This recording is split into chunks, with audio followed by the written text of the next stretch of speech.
भजन संहिता 84 उसकी 11 और 12 आयत को मैं पढ़ूंगा। क्योंकि यहोवा परमेश्वर सूर्य और ढाल है, यहोवा अनुग्रह करेगा और महिमा देगा, और जो लोग खरी चाल चलते हैं उनसे वह कोई अच्छी वस्तु रख ना छोड़ेगा। अपने पड़ोसी को बोलो, यहोवा परमेश्वर सूर्य भी है और ढाल भी है।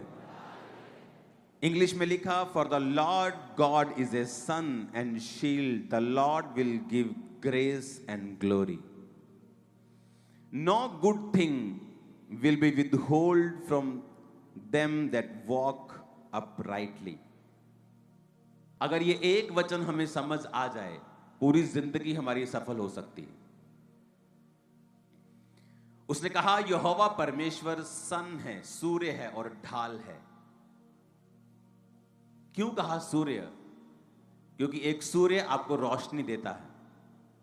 सूर्य की वजह से ही आपकी सब्जियां पकती हैं और बड़ी होती हैं, लाइफ रहती है। साइंटिस्ट कहते हैं कि अगर एक व्यक्ति सूर्य की रोशनी में जाना बंद कर दे या ऐसे स्थानों में रहे जहां सूर्य की रोशनी नहीं आती, उसकी बॉडी, उसकी मेंटल लाइफ डिस्टर्ब होती है और वो डिप्रेशन में जाने के उसके चांसेस कई हजार गुना बढ़ जाते हैं। तो सूर्य एक लाइफ की तरह है। तो परमेश्वर ने कहा मैं सूर्य हूं, मैं सन हूं, मैं रोशनी हूं। बिना मेरे तू ग्रो नहीं कर सकता, खुश नहीं रह सकता, आनंदित नहीं रह सकता, फ्री नहीं रह सकता। और कहता मैं ढाल हूं। इब्रानी भाषा में ढाल का मतलब है मेगिना, a shield, a scaly hide of the crocodile. कहता जिस तरह मगरमच्छ के ऊपर स्केल्स होते हैं, उसकी चमड़ी सख्त होती है। मगरमच्छ की जो चमड़ी होती है बिल्कुल सख्त होती है ऊपर से। कहता मैं तेरे लिए मगरमच्छ की चमड़ी की तरह हूं।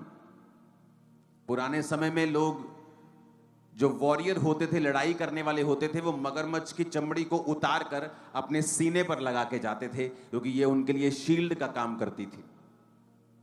तो जब कोई तीर आता था या कोई चीज आती थी, वो शील्ड की तरह काम करती थी और वो उसको भेद नहीं पाती थी। तो परमेश्वर ने कहा मैं तेरे लिए सूर्य हूं।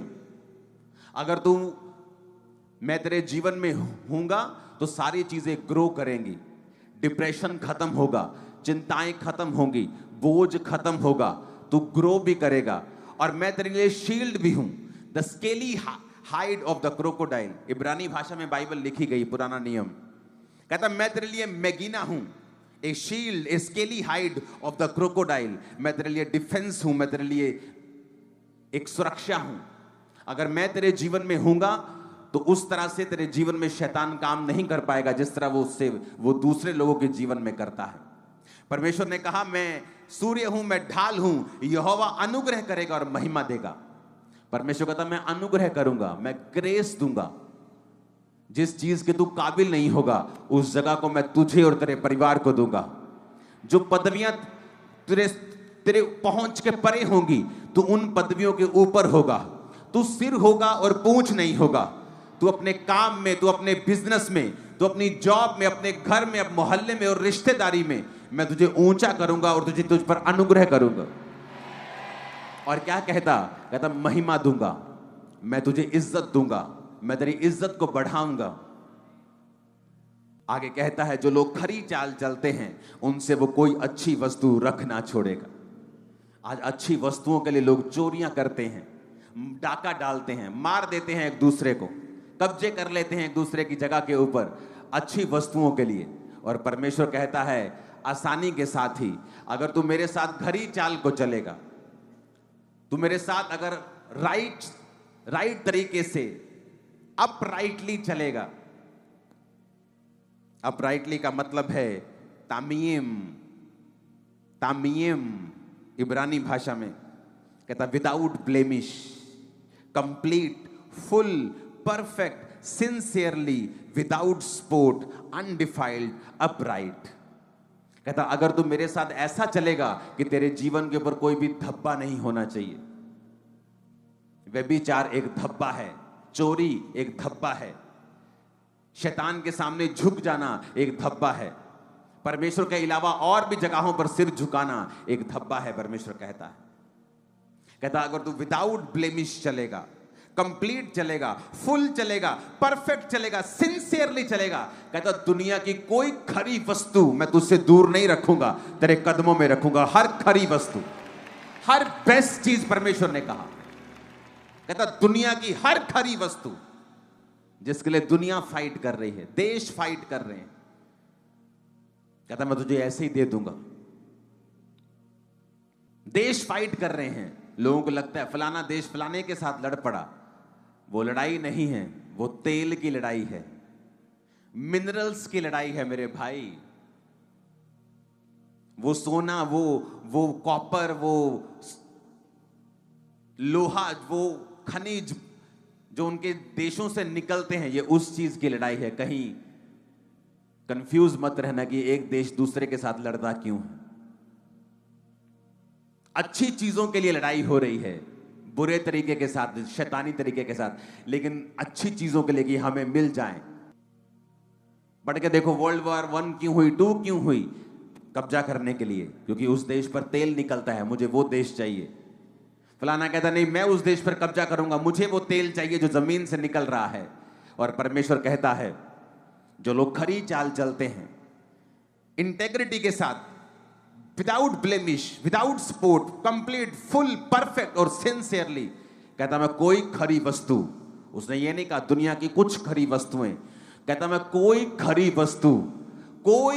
वस्तु, कहता एक भी खरी वस्तु ऐसी नहीं होगी जो तेरे कदमों के बीच में ना हो।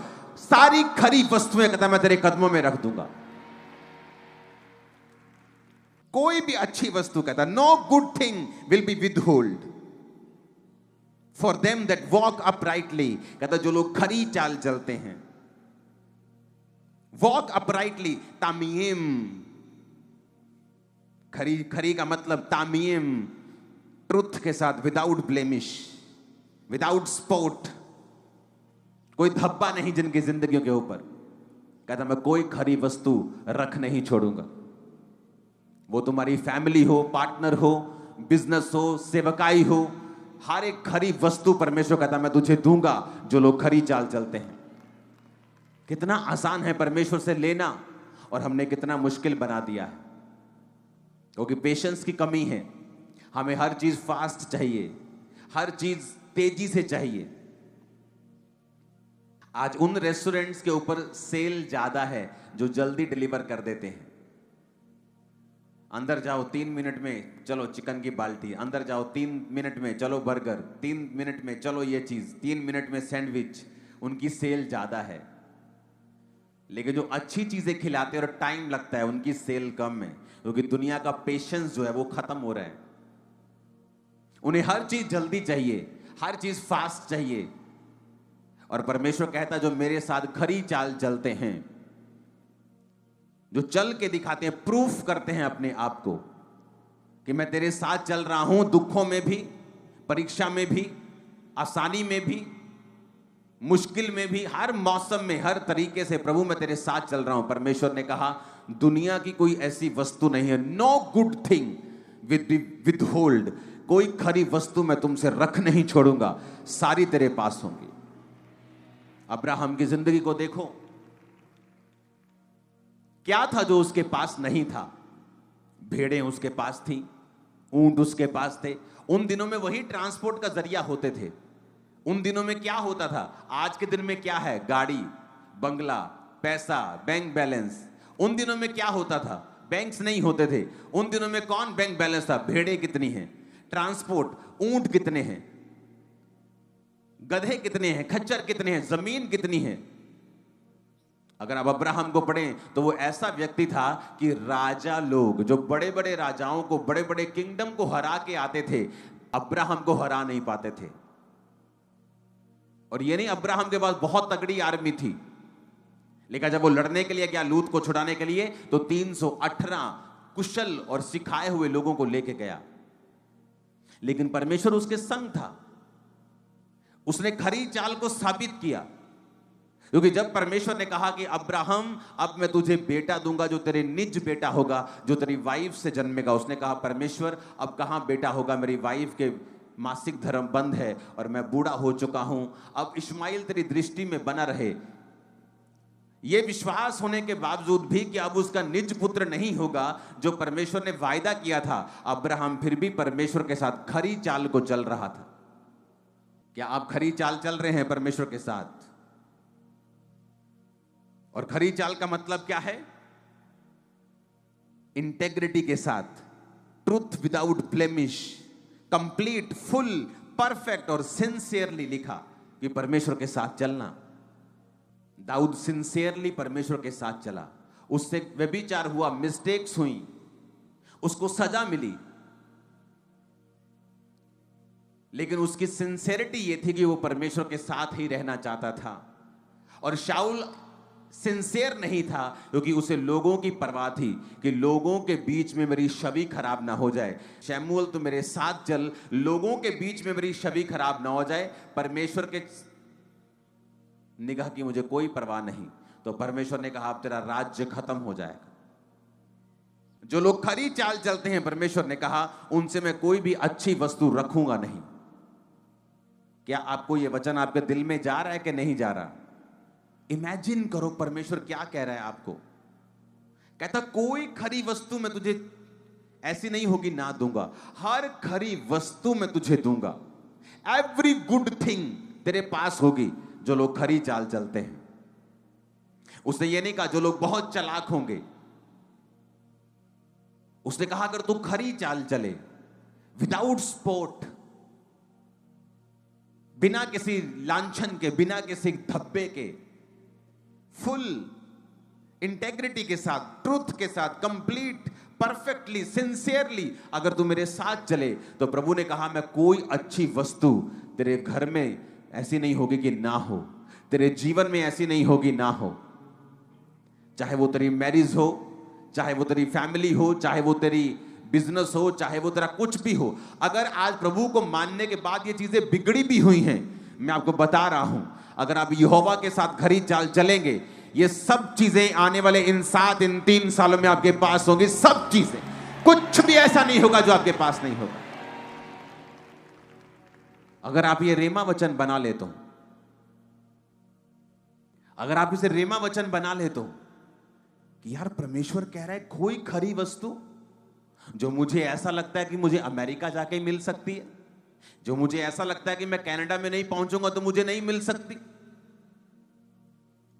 जो मुझे ऐसा लगता है कि अगर मेरा अमीर बाप ना हो तो मुझे मिल नहीं सकती, जो मुझे ऐसा लगता है कि अगर मैं सुंदर नहीं हूं तो मुझे यह चीज मिल नहीं सकती। परमेश्वर ने कोई कंडीशन नहीं दी। उसने कहा if you walk uprightly, integrity के साथ, ट्रूथ विदाउट ब्लेमिश, कंप्लीट कहता, full, perfect, sincerely, without spot, undefiled, upright, बिना किसी गड़बड़ के, बिना किसी कॉम्प्रोमाइज के, शैतान के साथ। इमेजिन करो अगर यह वचन आपके दिमाग में छप जाए तो, कि प्रभु क्या कह रहा है कि अगर मैं खरी चाल चलूंगा, अगर मैं खरी चाल चलूंगी, तो कहता कोई अच्छी वस्तु मैं रख नहीं छोड़ूंगा, सब तेरे पास होंगी। एवरीथिंग, सारी चीजें, सारी अच्छी वस्तु। इमेजिन कर सकते हो आप? क्या आप इमेजिन कर सकते हो? मुझे नहीं पता आप इस वचन को कैसे ले रहे हो। क्या आप इमेजिन कर सकते हो परमेश्वर क्या कह रहा है? नहीं कर रहे आप इमेजिन। अगर आप आपके दिल में छप गया, मैं आपको कह रहा हूं आप 7 दिन लगातार डांस कर सकते हो इस वचन के लिए। 7 दिन आप जस्ट नाच रहे हो, खुदाबंद ये क्या कह दिया तूने। इतना सामर्थी वचन कि तू कह रहा है कि कोई गुड थिंग, कोई अच्छी वस्तु तेरे जीवन में नहीं होगी जो नहीं हो। और क्या कंडीशन दे रहे हैं? जो खरी चाल चलते हैं।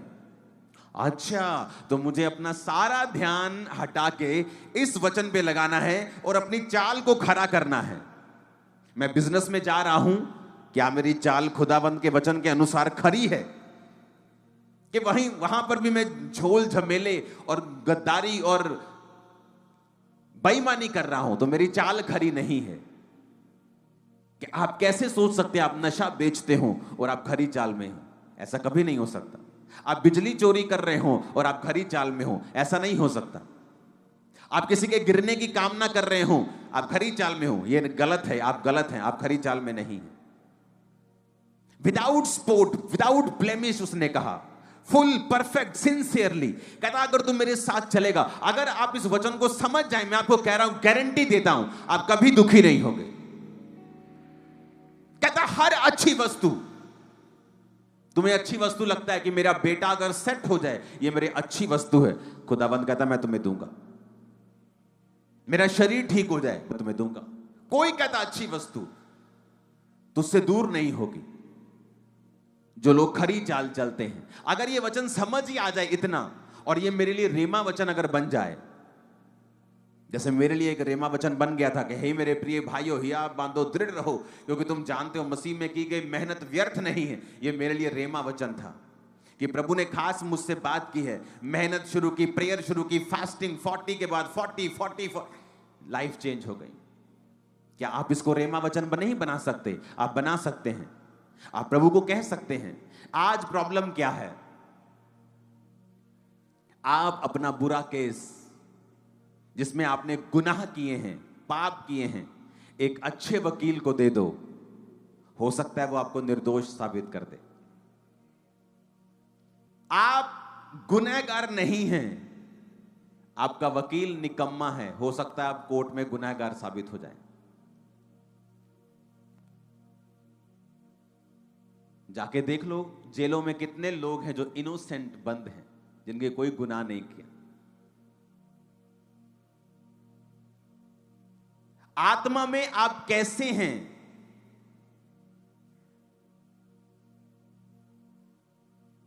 मान लीजिए आपकी आंखों में दिक्कत है, आपकी आंखें खराब हैं, थोड़ा कम दिखता है, आप कुछ भी है, या ब्लाइंड है कोई। एक है निकम्मे वकील की तरह केस लड़ना। क्या? प्रभु जी आप मुझे चंगा करें, आमीन। ये भी अच्छी चीज है, लेकिन ये एक निकम्मी केस को लड़ने को दर्शाता है। एक है अच्छा वकील, अच्छी प्रार्थना करने वाला वकील, और जब वो अपनी आंखों के लिए प्रार्थना करता है, वो कहता है परमेश्वर मैं तेरा धन्यवाद करता हूं कि आपने मुझे प्रार्थना करने का अवसर दिया है, आपने मुझे ये ताकत दी है, ये अधिकार दिया है कि मैं आपके सामने आऊं और प्रार्थना कर सकूं, क्योंकि आपने कहा है कि प्रभु यीशु मसीह के नाम में जो कुछ मैं मांगूंगा आप मुझे देंगे। मेरे पिता आप किसी का पक्षपात नहीं करते, वचन में लिखा है। आपके दास मूसा के बारे में लिखा है कि वो 120 साल का था और उसकी आंखें धुंधली नहीं थी और उसका शारीरिक ढांचा कमजोर नहीं था। पिता क्योंकि वो आपकी महिमा में जलता था, मैं आज से वायदा करता हूं कि आज से मैं आपकी ग्लोरी और महिमा में चलूंगा। आप भी मेरी आंखों के ऊपर दया करें पिता, और मेरी आंखों पर से सारी बीमारी को खत्म करें, क्योंकि आपके बेटे यीशु के कोड़े खाने से मैं चंगा हो चुका हूं। आप मुझ पर भी दया करें जिस तरह आपने मूसा के ऊपर की थी। यह है अच्छे वकील की प्रार्थना। दोनों प्रार्थनाएं हैं, एक है निकम्मी प्रार्थना, एक है अच्छी प्रार्थना जो रिजल्ट लेके आती है। एक है निकम्मे विश्वासी जो सोचते हैं प्रभु को सब पता है, प्रभु को सब जानता है, बस यही कह देंगे प्रभु मुझे ठीक कर दे। और एक है अच्छे विश्वासी। एक वकील 25 लाख रुपए लेता है एक बार खड़े होने के, और एक वकील 5,000 में भी मान जाता है। जो 25 लाख वाला है उसने अपनी वैल्यू को बनाया है, उसके केसेस को उसने जीता है। आज मैं वकीलों की बात नहीं कर रहा हूं, आप मेरी बात समझ रहे हैं, मैं आत्मिक वकीलों की बात कर रहा हूं, क्योंकि हम आत्मिक वकील हैं। क्योंकि जीसस ने कहा अपना मुकदमा लड़, अपना प्रमाण दे। परमेश्वर कहता है अपना प्रमाण दे, अपना मुकदमा मेरे सामने लड़। और हम मुकदमा कैसे लड़ रहे हैं कि मैनू छड़ दो जी। वकील साहब जज से कह रहे हैं मैनू छड़ दो जी, ए बंदे नू छड़ दो जी। और दूसरा वकील कह रहा है जज साहब आपके संविधान में ये लिखा है, हमारे संविधान के फलाने आर्टिकल के इस भाग में ये लिखा है, ये मेरा जो क्लाइंट है उस समय यहां मौजूद था, ये मेरा क्लाइंट ये करता है, इसकी ये प्रूफ है, ये डॉक्यूमेंटेशन है। ये अच्छा वकील है। आप प्रार्थना करने के लिए प्रभु के सामने बैठे हैं और आपको यही नहीं पता कि जिस विषय में आप प्रेयर कर रहे हैं बाइबल का कौन सा अध्याय आपकी सपोर्ट में खड़ा है। प्रॉब्लम है जब व्यभिचार में इंसान होता है, वो प्रार्थना का हियाव खो देता है। वो परमेश्वर के सामने मांग नहीं सकता, उसको पता है जो वो मांगेगा उसे मिलेगा नहीं, तो वो दुनियावी चीजों का सहारा लेता है बचने के लिए। क्योंकि वचन कहता है यूहन्ना की पत्री में कि जब तुम्हें ये हियाव होता है कि तुम परमेश्वर के साथ सही हो और तुमने सही जीवन जिया है, फिर तुम जो कुछ परमेश्वर से मांगते हो परमेश्वर तुम्हें देता है। सबको जय मसीह की। मैं जतिन बब्बर और आप देख रहे हैं मसीह परिवार चैनल। जैसे कि आप सब जानते हैं कि मैं इस चैनल पे प्रभु के अलग अलग दासों की वीडियोस डालता हूं, तो अगर आपको हमारा चैनल अच्छा लगता है तो आप इस चैनल को ज़्यादा से ज़्यादा सब्सक्राइब जरूर करें, ताकि आप प्रभु के वचन को सुन सके। वीडियोस को ज़्यादा से ज़्यादा शेयर करें ताकि जिन लोगों तक वचन नहीं पहुंचा उन तक भी वचन पहुंच सके। सबको जय मसीह की। एक बार मैं आपसे दोबारा कहूँगा कि इस चैनल को सब्सक्राइब जरूर करें और वीडियोस को ज़्यादा से ज़्यादा शेयर करें। जय मसीह की।